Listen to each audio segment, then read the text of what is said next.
जब तक आपकी मोहब्बत का सहारा मेरे साथ है, ना तो मैं घबराऊंगी और ना ही कमजोर पड़ूंगी। तुम्हारा प्यार, तुम्हारी नफरत, तुम्हारा बदला, तुम अपनी ही जात में कैद हो। बच्चा सिर्फ पैदा करना नहीं होता है। उन्होंने एक दूसरे से खुल के की बात ही नहीं की। आपका टैलेंट, आपकी काबिलियत, आपका गेमिंग का ये पैशन। जख्म में दर्द नहीं है, आपकी दूरी बर्दाश्त नहीं हो रही है। तुम्हारे लिए कल मैंने एक पार्टी प्लान की है। हमारे बच्चे को इस दुनिया में आने से पहले ही मार दिया था। तुम गलत समझ रहे हो, ऐसा नहीं है।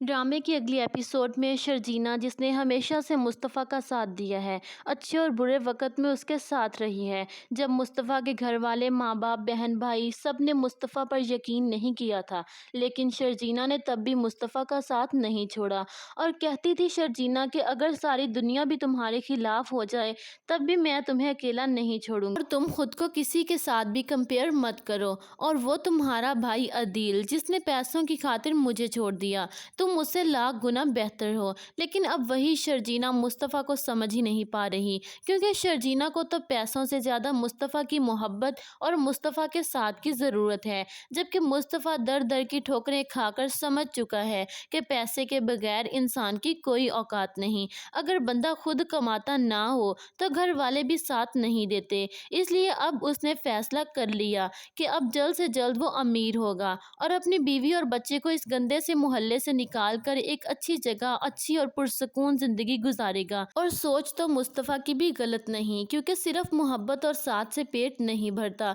लेकिन शर्जीना, जो कि मुस्तफ़ा को समझ नहीं पा रही और कहती है कि तुम्हें अगर फ़िक्र है तो सिर्फ पैसे की, मैंने पैसा कैसे कमाना है, मेरी और मेरे बच्चे की कोई परवाह नहीं तुम्हें मुस्तफ़ा। उधर रुबाब जब अदील को पार्टी में लेकर जाती है तो वहीं पर रुबाब की दोस्त नताशा भी पार्टी में होती है। अदील तो नताशा को देखकर बहुत खुश होता है और नताशा भी अपने दोस्त रुबाब को छोड़कर अदील से बातें करने लगती है।